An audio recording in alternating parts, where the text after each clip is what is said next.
إن الحمد لله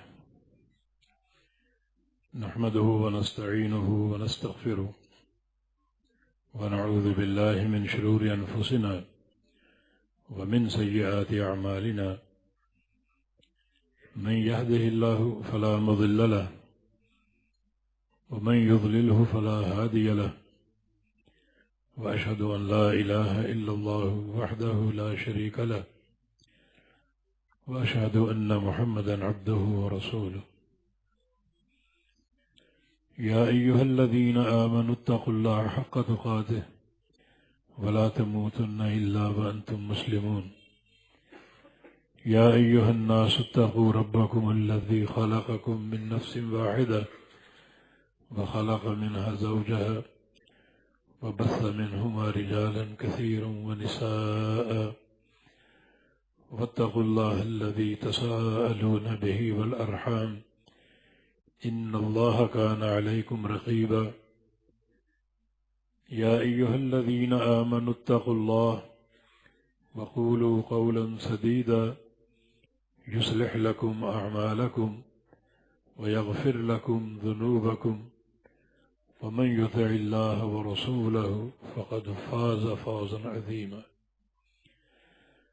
أما بعد فإن خير الحديث كتاب الله وخير الهدي هدي محمد صلى الله تعالى عليه وسلم وشر الأمور محدثاتها وكل محدثة بدعة وكل بدعة ضلالة وكل ضلالة في النار من يطع الله ورسوله فقد رشد واهتدى ومن يعص الله ورسوله فقد ضل وغوى اللهم صل على محمد وعلى آل محمد كما صليت على إبراهيم وعلى آل إبراهيم إنك حميد مجيد اللهم بارك على محمد وعلى آل محمد كما باركت على إبراهيم وعلى آل إبراهيم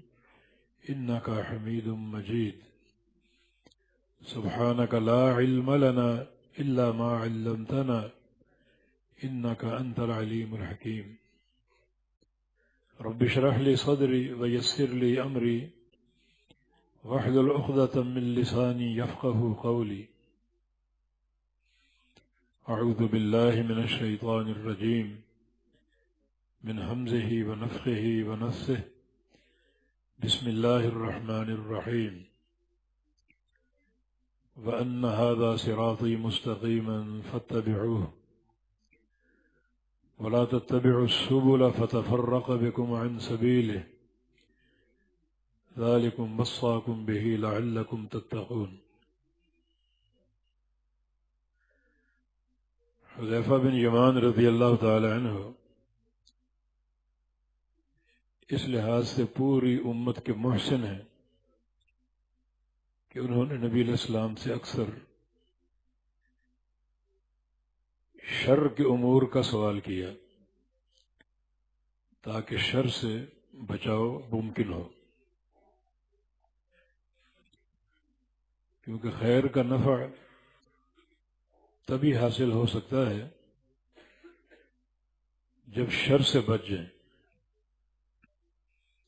عمل بالسنہ تبھی نافع ہوگا جب بدعت سے بچیں گے،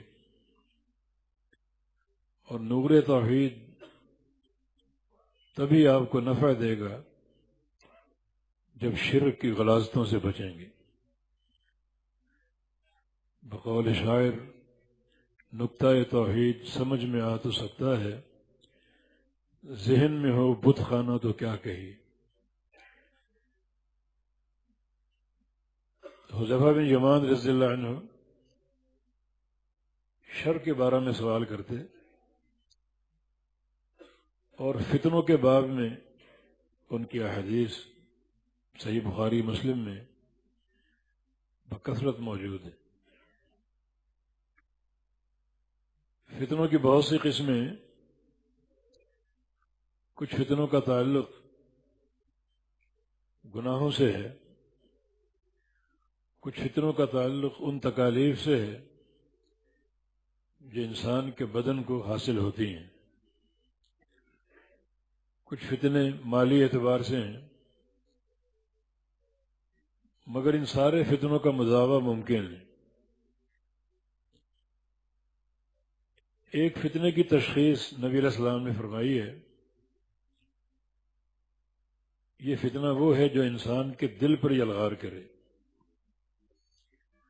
فرمایا کہ تکون فتن کا قطع اللیل المظلم، سیاہ رات کے ٹکڑوں کے مانند فتنے ہوں گے پے در پے۔ اور خطرناک پہلو کیا ہے؟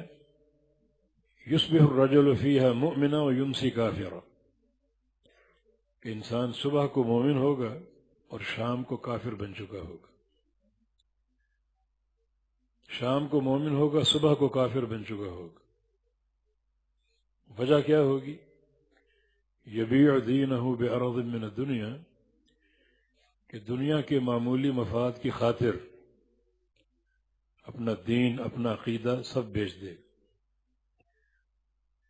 کوئی اسمبلی کی سیٹ چاہیے، کوئی سینٹ کی سیٹ چاہیے، یا کوئی دنیا کی شہرت چاہیے، مال چاہیے، بہت سے مقاصد ہوتے ہیں، اپنا دین بیچ دے گا۔ نتیجہ کیا ہے کہ صبح کو مومن ہے، شام کو کافر بن چکا۔ یہ کس قسم کا فتنہ ہے؟ صحیح مسلم کی ایک حدیث حذیفہ بن یمانی کی روایت سے ہے کہ تعرض الفتن القلوب، فتنوں کی یلغار، فتنوں کا حملہ دلوں پر ہوگا۔ یہ سب سے خطرناک فتنہ جو انسان کے دل پر حملہ آور ہوں اور اس کو گمراہ کر دے۔ باقی مال کا فتنہ، جان کا فتنہ، مختلف امراض ہیں، چھوٹے بڑے گناہ ہیں، ان کا مداوع ممکن ہے، مگر جس فتنے کا انسان کے دل پر حملہ ہو وہ انسان کو تباہ کر کے چھوڑ دیتے۔ فرمایا ای قلب اشربھا نکتت فیہ نکتۃ سوداء، جس دل نے اس فتنے کو قبول کر لیا اللہ اس دل میں سیاہ نشان لگا دیتے۔ پھر ایک فتنہ، پھر دو فتنے، کیونکہ فتنے تو پے در پے آتے ہیں، تو سیاہ نشان بڑھتے جاتے ہیں حتیٰ کہ پورا دل سیاہ ہو جاتے۔ یہ عذاب علیم ہے۔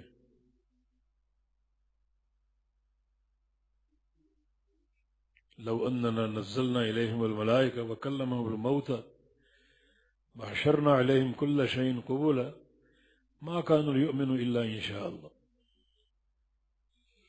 جس کا دل سیاہ ہو جائے، ایسے انسان کو سمجھانے کے لیے آسمانوں کے سارے فرشتے آ جائیں، زمینوں کے سارے مردے اپنی قبروں سے اٹھ کر آ جائیں، ہر شے کو اللہ زبان دے دے اسے سمجھانے کے لیے، تو یہ سارے مل کر بھی اس بندے کو ہدایت پر نہیں لا سکتے، اس کے دل میں نیکی داخل نہیں کر سکتے۔ وہ اللہ کی مہر لگ چکی، کوئی دنیا کی طاقت اللہ کی مہر کو نہیں توڑ سکتی۔ وَأَيُّ قَلْبٍ أَنْكَرَهَا، اور جس دل نے اس فتنے کا انکار کر دیا۔ انکار کرنے والے جن کے پاس منہج سلیم ہو، علماء راسخین کی رفاقت ہو۔ حسن بصری کا قول ہے اذا وقعت الفتنہ عرفها کل عالم، جب بھی کوئی فتنہ آتا ہے سب سے پہلے اس فتنے کو ایک عالم راسخ پہچانتا ہے، اس کے ساتھ اگر رہو گے تو اس کے ساتھ آپ کو بھی اس فتنے کی اطلاع ہو جائے گی اور بچنا ممکن ہو جائے گا. وہ دل اس فتنے کا انکار کر دے گا، اسے قبول نہیں کرے گا. اور جس دل نے اس فتنے کا انکار کر دیا، نکتت فیہ نکتۃ بیضاء، اللہ اس دل میں سفید چمکدار نشان لگا دیتے. اللہ خود اس دل کو صفائی کی طرف، طہارت، تزکیہ کی طرف، نور کی طرف لے جاتے. وہ دل منور ہو جاتا ہے. لا تضر فتنۃ ما دامت السماوات والارض، ایسے دل کو کوئی فتنہ پھر نقصان نہیں پہنچائے گا. اگر فتنے کی معرفت ہو گئی اور آپ نے اس کو قبول کرنے سے انکار کر دیا تو اللہ اس دل کو ہدایت پر استقامت دے گا. جب تک آسمان قائم ہے، زمینیں قائم ہیں، اس دل کو کوئی فتنہ نقصان نہیں پہنچا سکے. یہ انکار فتنہ کا فائدہ. مگر یہ انکار ایک علم خالص کے ذریعے ممکن، علماء کی رفاقت اور کتاب و سنت کا فہم، سلف صالحین کی روشنی میں، تبھی یہ انکار ممکن. فرمایا کہ فتنوں کی الغار کے بعد کچھ دلوں نے فتنہ قبول کر لیا، کچھ نے انکار کر دیا. اب سارے دلوں کی دو قسمیں، تیسری کوئی قسم نہیں. قلب ابیض، کچھ دل سفید، چمکدار، روشن اور منور ہوتے ہیں. اور کالصفا کے الفاظ ہیں جیسے سنگ مرمر کا سفید پتھر ہوتا ہے، بالکل صاف. اور قلب اسود مربد، اور کچھ دل سیاہ ہوتے ہیں جیسے ایک مٹیالہ رنگ ہے، ریت کا رنگ، وہ رنگ ہوتا ہے. کہیں کہ کچھ سفید نقطے ہوتے ہیں اور باقی سیاہ ذرے ہوتے ہیں. اور کلکود مجخیہ، اللہ ان دلوں کو الٹے پیالے کی طرح بنا دیتے. یہ بڑی خطرناک تشبیہ. پیالہ سیدھا پڑا ہو، اس کو الٹا کر دو تو تھوڑا بہت پانی یا دودھ موجود ہے وہ گر جائے گا. اب الٹے پیالے میں اب کوئی چیز داخل نہیں کر سکیں. اب ایمان، ہدایت، توفیق اس میں داخل ہوگی نہیں. وہ دل معکوس ہو چکے، جو کچھ ایمان کی رمق تھی وہ نکل چکی. اب اس دل میں ایمان داخل نہیں ہوگا، ہدایت و توفیق داخل نہیں ہو سکتی. اللہ کی مہر کو دنیا کی کوئی طاقت توڑ ہی نہیں سکتی.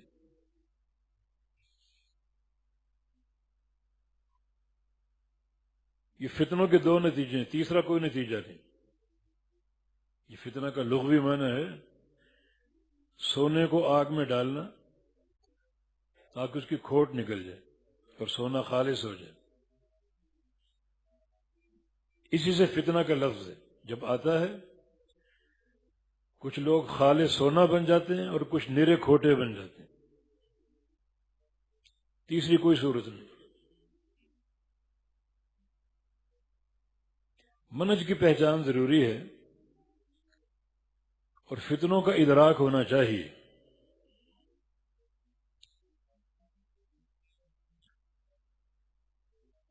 ایک فتنے نے ایک عمومی شکل اختیار کر لی.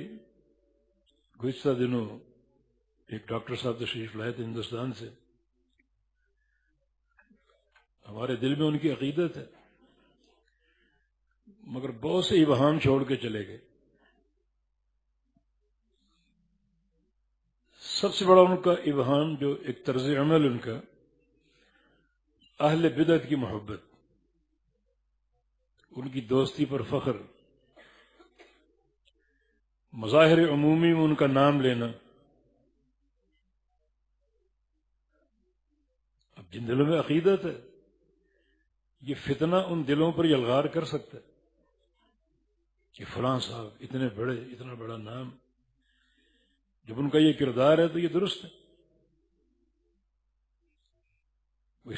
کردار کو تولیں گے نہیں نبی علیہ السلام کے فرامین کی روشنی میں کہ بدعت کیا شے ہے، اور اہل بدعت سے تعامل کے قواعد کیا ہیں، یہ کوئی نہیں دیکھے گا. بس اتنا بڑا نام، جب وہ یہ کام کر گئے تو ہم بھی کریں گے.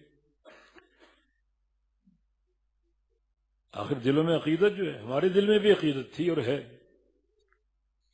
مگر عقیدت چھوٹی ہے، عقیدہ بڑا ہے.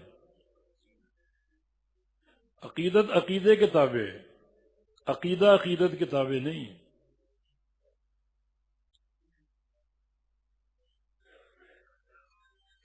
نبی علیہ السلام کے فرامین کیا ہیں، آپ کا طرز عمل کیا ہے؟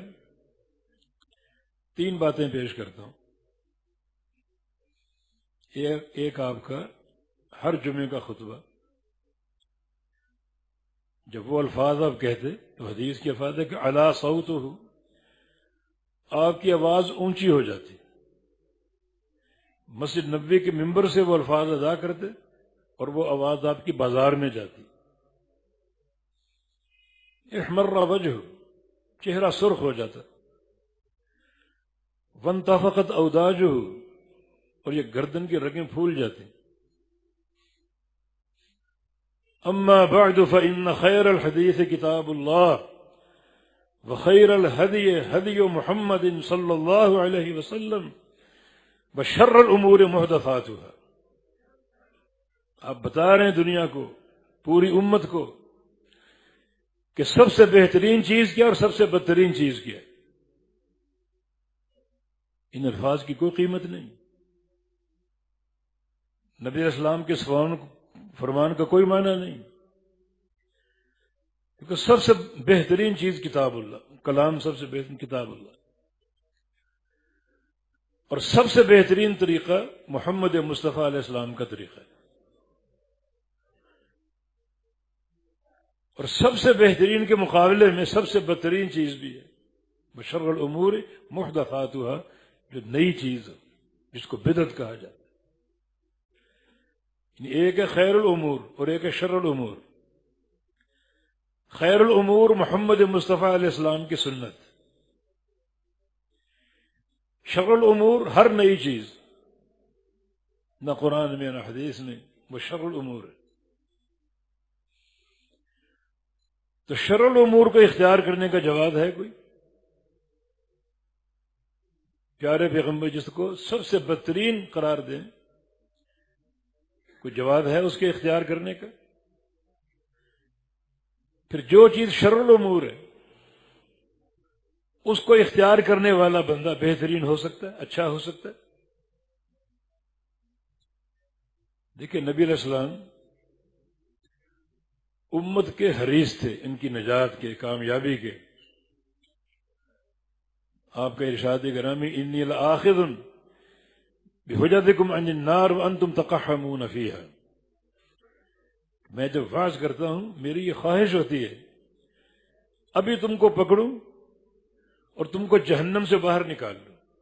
یہ آپ کا اخلاص، آپ کا درد امت کے بارے میں. ایک ایک بندے کی ہدایت کے لیے رات بھر آپ نے دعا کی کہ یا اللہ یہ خطاب کا بیٹا عمر دے دے یا ہشام کا بیٹا عمر دے دے. پوری رات آپ نے دعا کی. یہ امت کا درد آپ کے دل میں.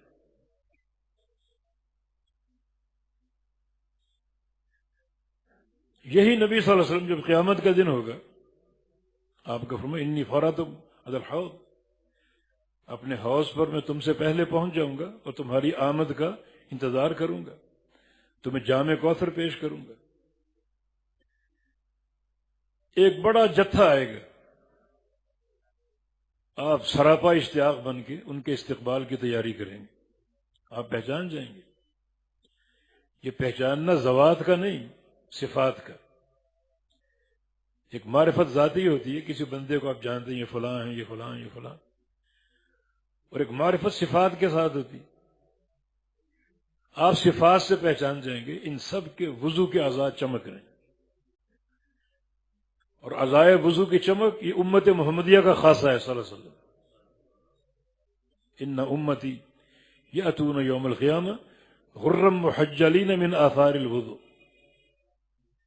میری امت قیامت کے دن آئے گی اور ان کے وضو کے اعضاء چمک رہے ہوں گے، ہاتھ اور چہرہ اور پاؤں ان سے شعائیں پھوٹ رہی ہوں گی، تو سب کے اعضاء چمک رہے ہیں.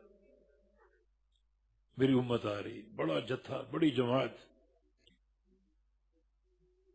میری امت آ رہی. اچانک جبریل امین آئیں گے اور ان سب کو روکیں گے. حدیث میں تشبیہ موجود ہے، کما یذاد الابل الضالہ، ان کو اس طرح جبریل دھکے دے کر دور کریں گے. عرب میں ایک تشبیہ تھی، اجنبی اونٹ اگر آپ کے اونٹوں میں شامل ہو کر پانی پیے آپ کا، اس اجنبی اونٹ کو آپ کس طرح مار مار کے نکالتے، وہ اس جگہ حوض کو نہیں چھوڑتا، اور آپ اس کو مار مار کے دھکے دے دے کر دور کریں گے تاکہ یہ میرے اونٹوں کا پانی نہ پی جائے. وہاں بھی پانی پینے جا رہے ہیں، جیسے اونٹوں کو دھکے دے کر نکالا جاتا ہے، اس طرح ان کو جبریل امین اور فرشتے دھکے دے کر دور کریں گے. آپ فرمائیں گے امتی امتی، میری امت ہے یہ، کیوں ان کو روکا جا رہا ہے؟ امت آپ نے کیسے پہچانی؟ وضو کے اعضاء کی چمک سے. آنے والے نمازی تھے، باوضو رہتے تھے. تب جبریل فرمائیں گے انک لا تدری ما احدثوا بعدک، آپ نہیں جانتے انہوں نے آپ کے بعد بدعات جاری کی تھیں، بدعات، نئے نئے طریقے، نئے نئے راستے کھولے تھے، بدعتی ٹولہ یہ. اور ساتھ ہی جو وضو کے اعضاء چمک رہے تھے وہ ماند پڑ جائیں گے، بجھ جائیں گے، تاریکی پھیل جائے گی. اس کو نفسیاتی مار بولتے ہیں. کچھ وقت اللہ تعالیٰ خوشی دیتا ہے، ایک دم وہ چھین کر پھر کیا بندے کا حال ہوتا ہے. وَبَدَا لَهُم مِّنَ اللَّهِ مَا لَمْ يَكُونُوا يَحْتَسِبُونَ. اللہ تعالیٰ کی طرف سے بعض بندوں کے لیے قیامت کے دن ایسے فیصلے ہوں گے جو ان کی توقع کے خلاف ہے. اب توقع کیا ہے؟ وضو کے اعضاء چمک رہے ہیں، ہم تو کامیاب ہیں. اچانک یہ اعضاء بجھ جائیں گے اور دھکے دے دے کر دور کر دیا جائے گا. سبب کیا ہے؟ انک لا تدری ما احدثوا بعدک، آپ نہیں جانتے انہوں نے کیا کیا بدعات جاری کی. یہ ٹولہ بدعت تھی. نبی علیہ السلام فرماتے کہ چلو مجھے شفاعت کرنے دو، آپ شفیع المذنبین ہیں اور شفاعت کے بھی حریص ہیں. الترغیب و ترہیب امام منذری کی، اس میں ایک روایت ہے، ایک وفد آیا اسلام قبول کرنے کے لیے، اس میں ایک عبد الرحمن بن فاضل نام کا شخص تھا. اس نے کہا یا رسول اللہ صلی اللہ علیہ وسلم، یہ امت کا فقر، پیٹوں پر پتھر باندھنا اور بھوک اور افلاس، الا تسأل ربک ملکن کا ملک سلیمان، رب تعالیٰ سے آپ سلیمان علیہ السلام جیسی بادشاہت کا سوال کیوں نہیں کر لیتے؟ اللہ نے سلیمان کو بادشاہت دی، اتنا بڑا بادشاہ کوئی نہیں تھا پوری دنیا میں. تو آپ اگر دعا کریں گے اللہ آپ کو بھی عطا فرما دے گا، امت خوشحال ہو جائے گی، غربت دور ہو جائے گی، فقر دور ہو جائے گا، دعوت بھی خوب پھیلے گی. فرمایا کہ اعطانی ربی افضل مما اعطى سلیمان، اللہ نے جو مجھے دیا ہے سلیمان علیہ السلام کو جو کچھ دیا اس سے افضل ہے.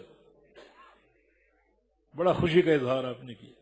سلیمان کو بادشاہت ملی پوری دنیا کی، مگر اللہ نے جو مجھے عطا کیا وہ اس بادشاہ سے افضل. وہ کیا ہے؟ وہ ہے امت کی شفاعت.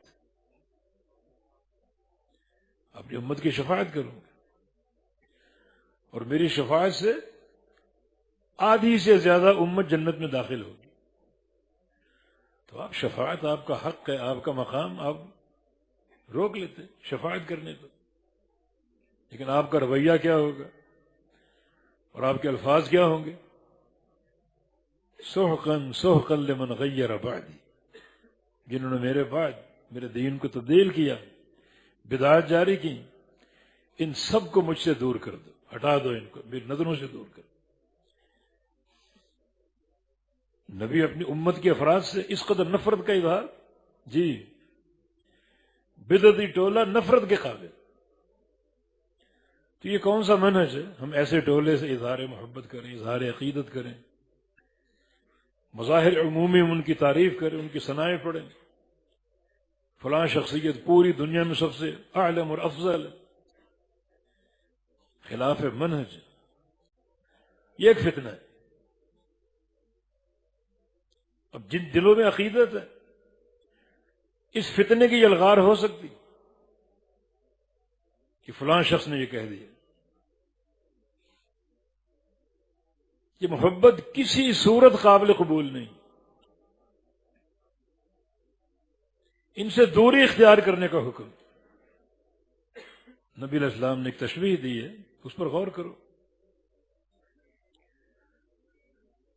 فرمایا کہ ستکون اقوام تتجارى فيهم تلك الاهواء كما يتجارى الكلب بصاحبه لا يبقى منه عرق ولا مفصل الا دخله۔ قومیں آئیں گی، لوگ آئیں گے، ان میں بدعات سرایت کریں گی، بدعات،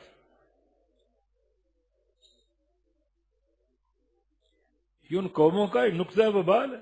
یہ آیات بینات کی موجودگی میں، محمد مصطفیٰ علیہ السلام کی مکمل سیرت طیبہ کی موجودگی میں ان بدعات کا کوئی تعلق بنتا ہے؟ بدعات سرایت کر دیں گے ان میں، اور سرایت کیسے کریں گے؟ جیسے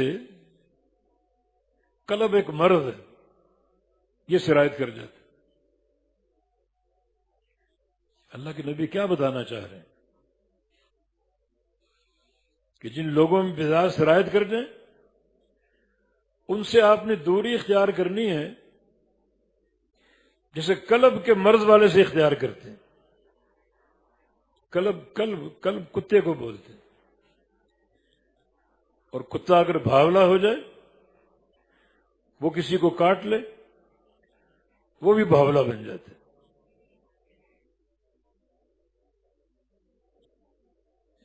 اور کاٹے گا کب؟ جب آپ اس کتے کے قریب جائیں گے، جتنا اس سے دور ہٹیں گے، جتنا اس سے دور بھاگیں گے، اتنا اس کی یلغار سے بچ جائیں گے۔ یہی معاملہ بدعتی کا، اس کا قرب جو ہے، اگر اس بھاولے کتے کی طرح آپ کو کاٹ لے تو آپ بھی بدعتی بن جائیں گے۔ بچاؤ کی صورت ایک ہی ہے کہ ان سے دوری اختیار کرو، ان سے بچو، ان سے ہٹو، اپنے آپ سے دور رکھو انہیں۔ یہ فرامین کس چیز کا تقاضا کر رہے ہیں؟ صحابہ کا فہم کیا تھا؟ سنن ابی داؤد کی حدیث ہے، عبداللہ بن عمر رضی اللہ عنہما عمر کے آخری حصے میں نابینا ہو گئے اور بوڑھے اور کمزور۔ امام مجاہد رحمہ اللہ ان کے شاگرد تھے، وہ ان کو لے کر جہاں بھی جانا ہوتا ہاتھ پکڑ کے جایا کرتے تھے۔ امام مجاہد ایک محدث اور مفسر قرآن، وہ ان کے شاگرد بھی تھے، خادم بھی تھے۔ ایک دفعہ کہیں جا رہے تھے، ظہر کا وقت ہو گیا، سوچا کہ یہ ساتھ ہی مسجد وہاں نماز پڑھ لیں ظہر کی۔ داخل ہو گیا مسجد میں، اذان ہو رہی تھی، مؤذن نے اذان سے فارغ ہو کے تصویب کی۔ تصویب ایک عمل ہے کہ جہاں اپنی اذان دی وہیں کھڑے کھڑے آپ لوگوں کو دوبارہ نماز کی دعوت دیں کہ لوگوں اٹھو، اذان ہو چکی، دکانیں بند کر دو، کاروبار چھوڑ دو، مسجد آ جاؤ۔ بظاہر عمل خیر، لیکن نہا عن التصویب، نبی علیہ السلام نے اس سے روکا ہے۔ عبداللہ بن عمر نبی علیہ السلام کی تربیت یافتہ، کیا ان کا رویہ رہا؟ پھر کیا فرمایا انہوں نے؟ اخرج بنا عن هذا المسجد فإنه بدعہ،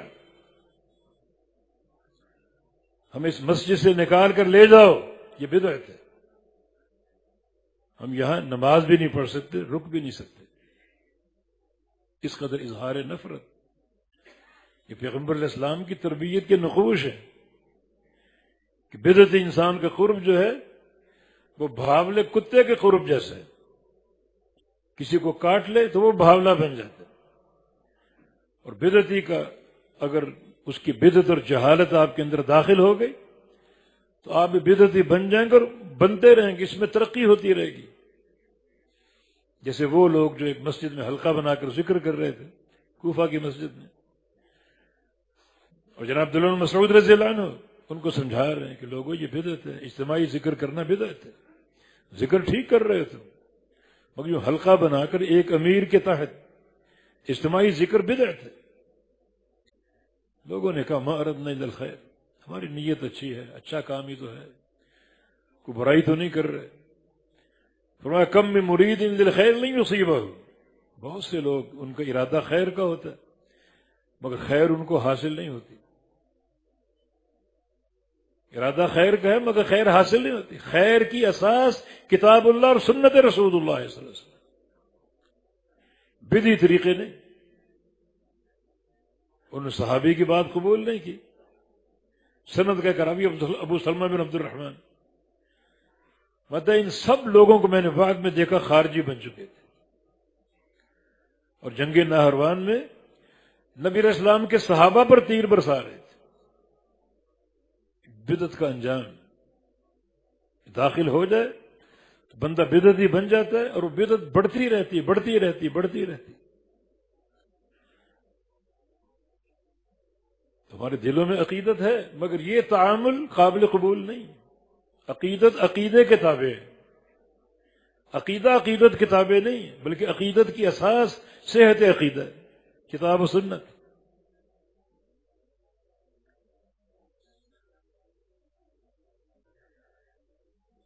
ایک بات اور بڑی خطرناک ہو گئی کیونکہ عقیدہ قوت اور یقین کا متقاضی.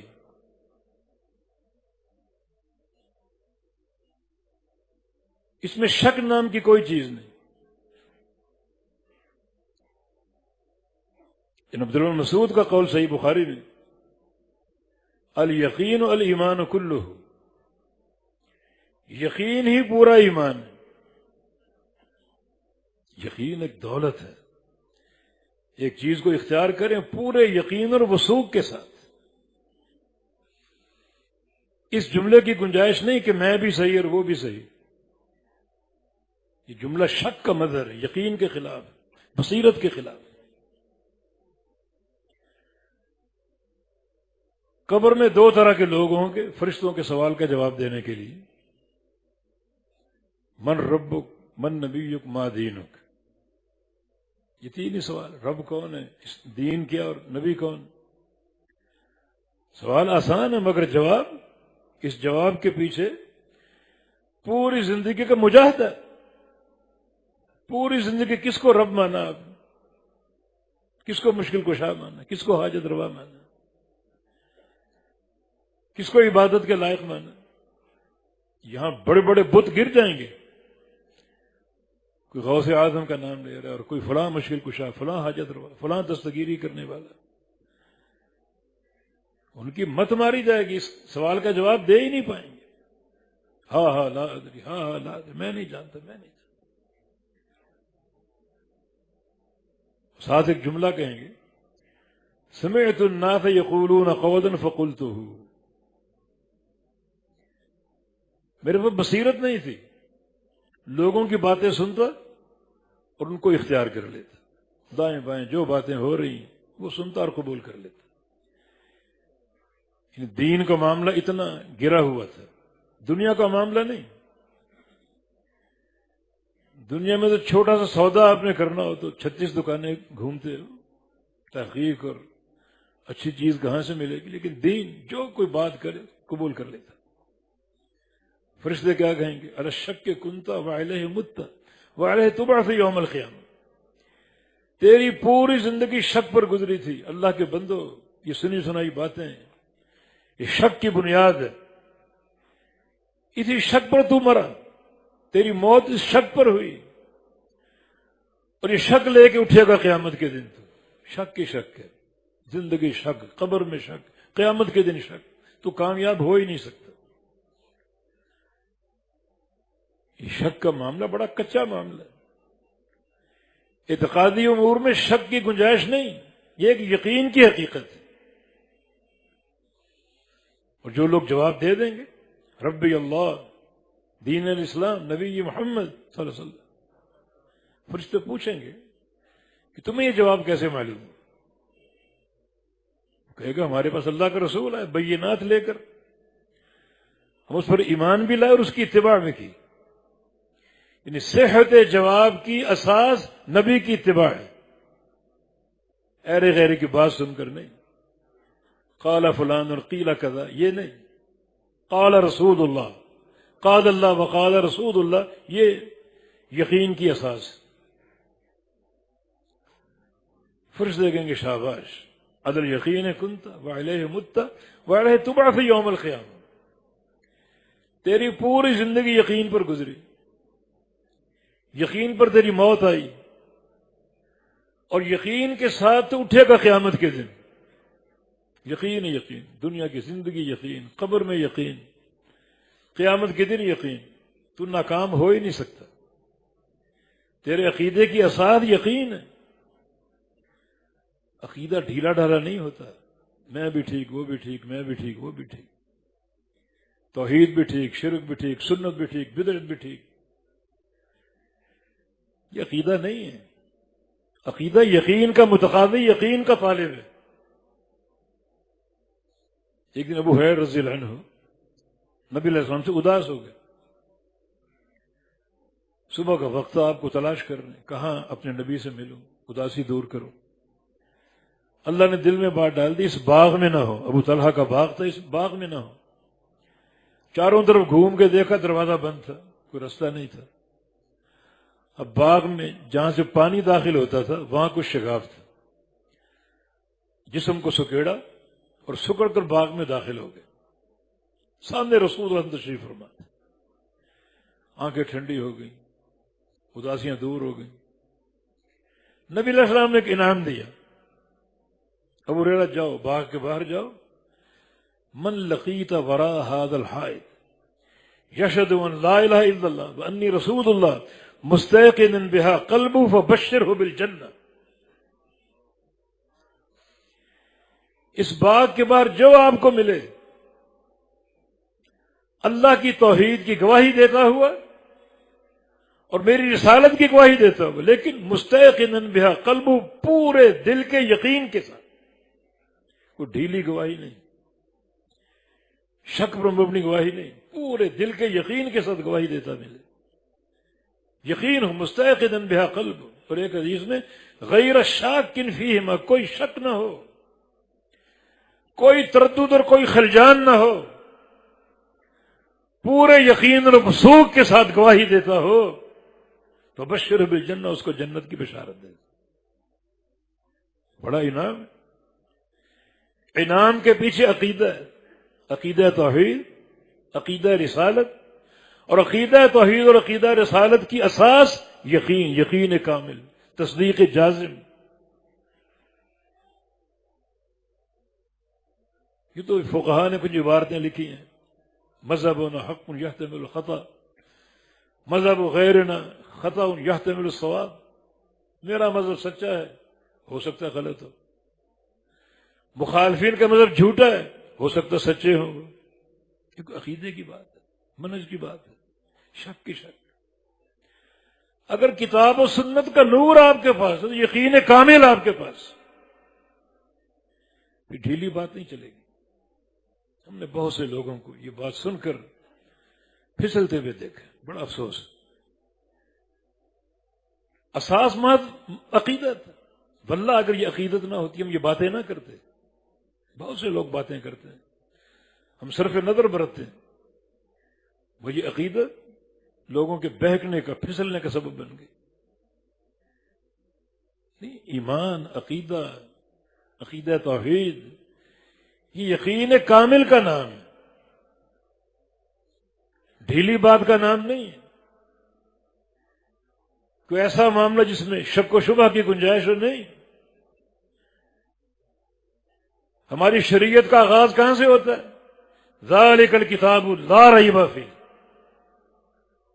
لا ریب نہیں جانتے، اس میں کوئی شک نہیں، کسی شبہ کی گنجائش نہیں۔ شک اور شبہ دل میں لاؤ گے اللہ قبول نہیں کرے گا۔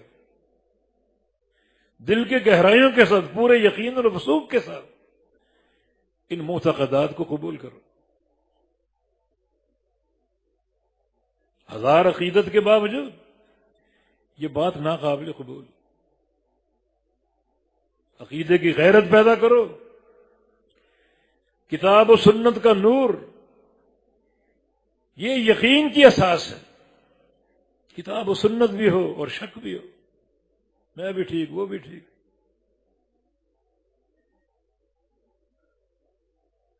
یہ بات منہج سلف کے خلاف ہے۔ الیقین والایمان کلہ، یقین پورا ایمان ہے، کتاب و سنت کو پڑھنا پڑھانا اور اس پر یقین کے ساتھ عمل کرنا۔ دیکھیں نبی علیہ السلام کا تعامل، ان قیامت کے دن یہ سارے لوگ آئیں گے، خوش ہوں گے، آپ میری امت آ رہی، وضو کے اعضاء چمک رہے ہیں، وہ بھی خوش ہیں۔ اچانک یہ عذاب ماند پڑ جائیں گے، اور میں اپنی امت کو پہچانوں گا قیامت کی ساری امتوں کے بیچ میں، کما یعرف رجل خیلہ الغر بین الدہم البہم۔ ایک بندے کا گھوڑا 5 کلیاں ہیں، پیشانی روشن ہے اور چاروں جو ہاتھ ٹانگیں اور پاؤں روشن ہیں، اس ایک گھوڑے کو لاکھوں سیاہ گھوڑوں میں کھڑا کر دو، وہ اپنے گھوڑے کو پہچان جائے گا۔ قیامت کے دن بھی لاکھوں امتیں ہوں گی، میدان معاشر بڑا ازدحام ہوگا، میں اپنی امت کو پہچانوں گا وضو کے اعضاء کی چمک سے۔ یہ شرف کی بات ہے، خیر و برکت کی بات ہے۔ اعضاء چمک رہے ہیں مگر گرفتار ہو چکے، دھکے دے دے کر نکالے جا رہے ہیں، اعضاء بجھ گئے، نور ختم ہو گیا، خوشی غارت ہو گئی، ناکامی سامنے آ گئی، کامیابی کے اسباب مٹ گئے۔ وجہ کیا ہے؟ انک لا تدری ما احدثوا بعدک، آپ نہیں جانتے انہوں نے آپ کے بعد کیسی کیسی بدعات جاری کی۔ کچھ لوگوں کو اللہ تعالیٰ خوشی دے گا اور خوشی دے کر چھینے گا، یہ ایک نفسیاتی مار ہوتی، جیسے منافقین کا ٹولہ بھی ہے۔ میدان محشر میں اللہ تعالیٰ کی زیارت ہوگی، اللہ کا چہرے کا دیدار ہوگا۔ اللہ تعالیٰ فرمایا کہ جو دنیا میں جس کی پوجا کرتا تو اس کے پیچھے چلا جائے۔ اب سارے چلے جائیں گے، سورج کے پجاری سورج کے پیچھے، چاند کے پجاری چاند کے پیچھے، ستاروں کے پجاری ستاروں کے پیچھے، پتھروں کے پتھروں کے پیچھے، قبروں اور آستانوں اور وہ ان کے پیچھے۔ وہ یہ امت باقی رہ جائے گی، امت محمدیہ صلی اللہ علیہ وسلم، اور فیہ منافقون، منافق بھی ساتھ ہوں گے، جنہوں نے برائے نام کلمہ پڑھا، جن کلمے میں یقین نہیں تھا۔ اذا لقوا الذین آمنوا قالوا آمنا واذا خلوا الی شیاطینہم قالوا انا معکم، یہ ان کا عقیدہ تھا۔ اہل ایمان سے ملتے ہم مومن ہیں، اپنے کفار کے پاس جاتے ہم تمہارے ساتھ ہیں، یقین نام کی کوئی چیز نہیں۔ وہ ساتھ شامل خوش ہیں۔ پھر اللہ تعالیٰ آئے گا اور اللہ کی معرفت کی ایک علامت ہوگی۔ ایک علامت ابن قیم رحمہ اللہ نے بعض نصوص کی روشنی میں پیش کی کہ مومن پہچان جائیں گے اللہ تعالیٰ کو، لیس کمثلہ شیء، کہ وہ ہر تشبیہ سے پاک ہے۔ یہ ہمارا عقیدہ ہے، لیس کمثلہ شیء، جو صفات بیان ہیں، جو کتاب و سنت میں اللہ تعالیٰ کی صفات بیان ہے، نعوت بیان ہے، ہمارا ان پر ایمان ہے بغیر تشبیہ کے۔ اور یہ معرفت کی ایک کڑی ہوگی کہ اللہ تعالیٰ ہر تشبیہ سے مبرہ ہوگا اور مومن پہچان جائیں۔ مگر ایک بڑی علامت کشف الساق، اللہ تعالیٰ اپنی پنڈلی کھولے گا، یعنی اللہ کی پنڈلی حق ہے، احادیث سے ثابت ہے، ہمارا اس پر ایمان ہے۔ پنڈلی کیسی ہے وہ ہمیں معلوم نہیں، ہم جیسی ہے نہیں، کیونکہ لیس کمثلہ شیء، وہ ذات تشبیہ سے پاک، پھر کیسی؟ جیسی اس کے لائق۔ پنڈلی ہے یہ بتا دیا کہ اس پر ایمان ہے، پنڈلی کیسی ہے یہ نہیں بتایا، یہ اللہ کے سپرد، یہ آپ کا عقیدہ ہے، بڑا بابسوخ عقیدہ۔ تو کشف الساق یہ علامت ہوگی، جس علامت کو مانتا ہے وہ پہچان لے گا، جو نہیں مانتا وہ مطرود ہے، دھتکار دیا۔ منافقین بھی خوش ہیں۔ کشف الساق جب یہ علامت ظاہر ہوگی، سارے مسلمان سجدے میں گر جائیں گے، یہ اللہ تعالیٰ کی معرفت کی علامت ہوگی۔ منافقین میں سجدہ کریں گے، ان کی کمریں تختہ بن جائیں گی، سجدہ کر ہی نہیں سکیں گے۔ نور ایمان چھن گیا، جس شک پر کو لے کر تم گھومتے تھے تمہاری بربادی کا سبب بن گیا، دھتکار دیے جائیں گے، دھکے دے کر دور کر دیے جائیں گے، وقتی خوشی نفسیاتی مار ان کو ماری جائے گی۔ اس طرح اہل بدعت سحقاً سحقاً لمن غیر بعدی، جنہوں نے میرے بعد میرے دین کو تبدیل کر دیا، ان کو مجھ سے دور کر دو، دور ہٹا دو مجھ کو ان سے، انہیں دور لے جاؤ ان کو، ہم ان کو قریب کریں۔ یہ بعض اہل بدعت ہوتے ہیں، ان سے ایک تعلق ہوتا ہے، جیسے باپ بیٹے کا تعلق، اس تعلق کی بنا پر مل سکتے ہیں۔ بھائی بھائی کا تعلق، بھائی بدعتی ہے، دوسرا موحد ہے، اخوت کے ناطے مل سکتے ہیں، لیکن یہ دینی محبت ہے جس کا مظہر دین ہو، عقیدہ ہو، یہ جائز نہیں۔ عمومی مظاہر میں باہوں میں باہیں ڈال کر مسکراہٹوں کے تبادلے، یہ درست نہیں۔ سلف صالحین جن کے منہج کی اتباع کا ہم کو حکم ہے، 3 ادوار، صحابہ کا، تابعین، اتباع تابعین کا، خیر الناس قرنی ثم الذین یلونہم ثم الذین یلونہم۔ قرن کا ایک معنی پورا صدی، یعنی 300 سال کو رسول اللہ صلی اللہ علیہ وسلم نے خیر القرون کہا ہے۔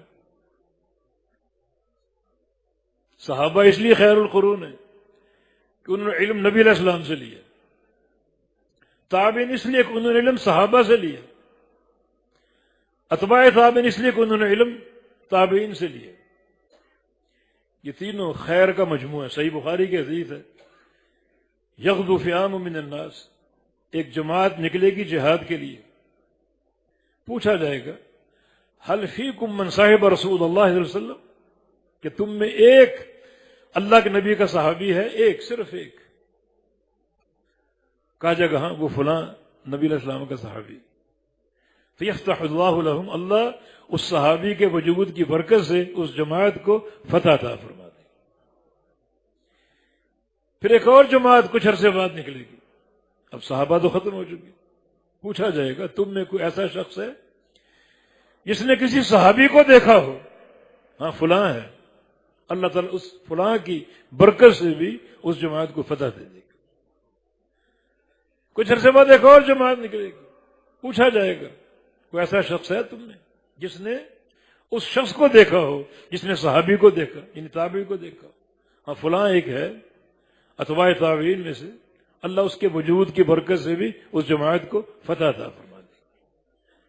یہ 3 ادوار، صحابہ کا، تابعین کا، اتباع تابعین کا، ان سے علم لیا جائے، ان سے۔ یہ خیر الناس ہیں۔ ایوب سختیانی رحمہ اللہ تابعین میں سے، صحابی کی مثال تو آپ نے سن لی، عبداللہ بن عمر رضی اللہ عنہ۔ عبداللہ بن عمر کو عمر کے آخری حصے میں خبر ملی بصرہ میں قدری فرقہ پیدا ہو گیا، تقدیر کا انکار کرتا، اور میں چل نہیں سکتا، اعضاء کی طاقت ختم ہو گئی، اگر میری طاقت بحال ہوتی میں تمہارے ساتھ بصرہ جاتا، ان کی گردنیں توڑ دیتا۔ اتنا اظہار نفرت، لیکن ایک کام تو کر سکتا ہوں، بصرہ واپس جاؤ، ان لوگوں کو جمع کرو اور جا کر ان سے کہو کہ ان عبداللہ منکم لبری، عبداللہ تم سے بری اور ناراض ہے۔ زبان سے نفرت کا اظہار تو ہو سکتا ہے۔ ایوب سختیانی رحمہ اللہ، ایک بندے کا انتقال ہو گیا، اس کی اولاد ہے ان کے پاس، آپ نیک محدث ہیں، ہمارے والد کو اپنے پاکیزہ ہاتھوں سے غسل دے دیجیے۔ ٹھیک ہے، نیک کام، ساتھ چل پڑے۔ میت کہاں رکھی؟ فلاں کمرے میں گئے، فوراً واپس آ گئے، میں غسل نہیں دے سکتا۔ کیوں، کیا ہوا؟ میں نے اس کو پہچان چکا ہوں، یہ بندہ گو صاحب سنت ہے، مگر ایک دن میں نے اس کو ایک بدعتی انسان کے ساتھ چلتے پھرتے دیکھا۔ سلف کی غیرت آپ دیکھیں، تو پھر تعامل کا انداز کیا ہونا چاہیے؟ سلمان التیمی صحیح بخاری کے راوی وقت موت رو رہے تھے۔ کیوں رو رہے ہیں؟ دنیا کی فراق کا ملال ہے؟ وانی گناہ یاد کر کے رو رہا ہوں، اللہ مجھے پکڑ نہ لے۔ کیا گناہ؟ سلمت علی مبتدئ فاخاف الحساب علیہ، ایک بدعتی انسان کے پاس سے گزرا، اس کو سلام کہہ بیٹھا، اس پر مجھے حساب کا ڈر ہے کہ تم صاحب سنت، تمہارے سینے کو ہم نے سنت کے نور سے بھرا، اور ایک بدعتی انسان کو سلام کرتے، مجھے حساب کا ڈر ہے۔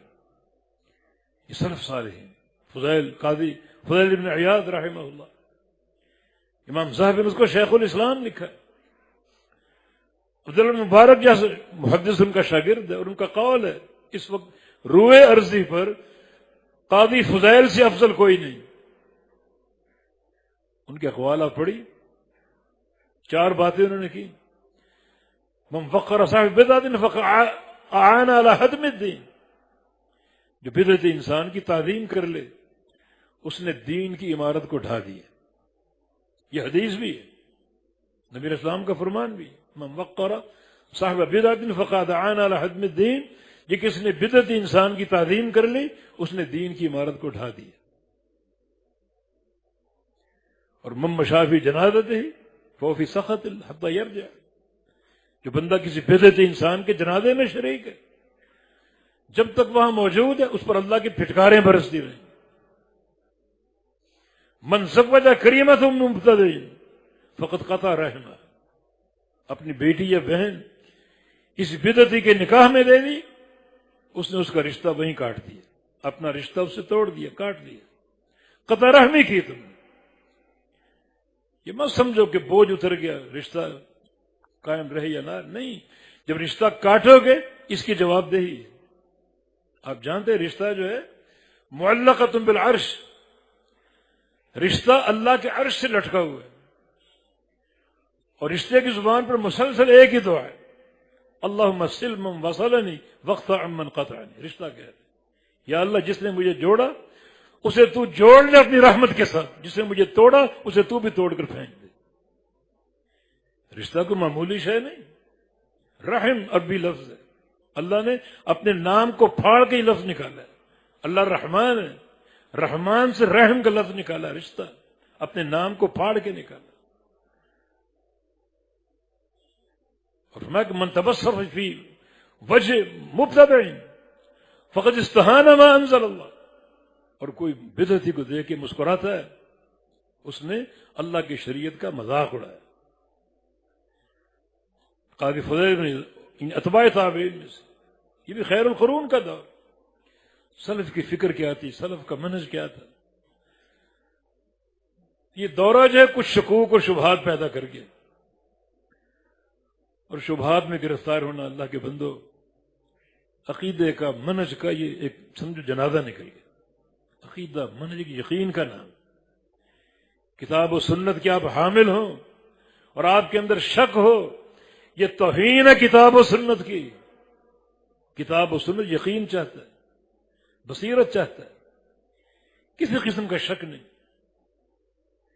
یہ بات بھی غلط ہوگی کہ اختلاف صرف 5% ہے، یہ بات خلاف منہج، بلکہ نبی علیہ السلام کی سنت سے، آپ کی حدیث سے معاد آ رہی۔ مشہور خطبہ آپ نے جو ارشاد فرمایا تھا ارباز ابن ساریہ کی روایت سے، سنن ابی داؤد میں، صحابہ کہتے ہیں اتنا بلیغ خطبہ تھا، سب رو رہے ہیں، رونگٹے کھڑے ہو گئے سب کے۔ ایک بندے نے جرت کا مظاہرہ کر کے سوال کر دیا، یا رسول اللہ کأنہا موعظ مودع، لگتا ہے یہ آپ کا آخری خطبہ ہے، ماذا تعہد الینا، آپ کا آخری پیغام کیا ہو سکتا ہے؟ تو آپ نے 4 باتیں ارشاد فرمائی. ان میں ایک بات یہ تھی من یعش منکم بعدی فسر اختلافا کثیرا، میرے بعد تم اختلاف کثیر دیکھو گے. اور موصوف فرما کے صرف 5% اختلاف ہے، باقی 95% اتفاق ہی اتفاق ہے. یہ چیز بھی عقیدے کی غیرت کو ختم کر. جب 5% تو ٹھیک ہے، سب بھائی بھائی سب ملو. پھر مداہنت آئے گی، نرمی آئے گی، وہ قوت اور بصیرت اور یقین ختم ہو جائے گا. اللہ کے نبی ہمارے اختلاف کثیر دیکھو گے، آپ کہہ رہے اختلاف قلیل. بالکل سنت سے حدیث سے مہادری ٹکراؤ. ایک مقصد کیا ہم نہیں جانتے، لیکن ٹکراؤ ہے. کس مسئلے میں اتفاق ہے بتائیے؟ ایک ہی مسئلے میں اتفاق ہے کہ اتفاق نہیں کرنا، اس پہ سب متفق ہیں. اختلاف اختلاف اختلاف اختلاف، یہ اللہ کے وجود میں اختلاف، اللہ کی توحید میں اختلاف، اللہ کے مکان میں اختلاف. کوئی کہتا ہے اللہ لا مکان ہے، کوئی کہتا ہے نہ دائیں نہ بائیں نہ آگے نہ پیچھے نہ اوپر نہ نیچے. کوئی کہتا ہے مومنین کے دلوں میں، کوئی کہتا ہے مومنوں میں اختلاط کیے ہوئے، کوئی کہتا ہے مومن میں حلول کیے ہوئے. عقیدہ راسخہ جو کتاب و سنت ثابت ہے، اللہ اپنے عرش پہ مستوی، ذات باری تعالیٰ کے مکان میں اختلاف ہے، اور آپ کہتے ہیں صرف 5% اختلاف. اس بات نے بھی مجھے ایک مداہنت وہ پیدا کر دی، یقین ختم کر دیا، قوت ختم کر دی. جب تھوڑا سا اختلاف ہے تو کیا حرج ہے، سب ایک ہے بھائی بھائی. نہیں، نبی علیہ السلام نے جو حدیث فرق بیان کی، 73 فرقے 72 جہنم میں جائیں گے، ایک جنتی، بس ایک، بس وہ ایک ہے. اس ایک کا پر یقین ہونا ضروری، اس ایک میں شامل ہو جاؤ. اس کی علامات بیان نہیں، اس کا منہج بیان ہوا. پھر یہ کہنا کہ وہ ایک بھی ٹھیک ہے 72 بھی ٹھیک ہے، یہ بات خلاف منہج. اللہ تعالیٰ ہم کو صحیح فہم عطا فرما دے، اللہ تعالیٰ سچا عقیدہ عطا فرما دے، سلف صالحین کا منہج عطا فرما دے، اور اللہ جو ایک ایمان کی غیرت، عقیدہ اور توحید کی غیرت ہمارے اندر پیدا فرما دے. اقول قولی ھذا واستغفر اللہ لی ولکم واخر دعوانا ان الحمد للہ رب العالمین.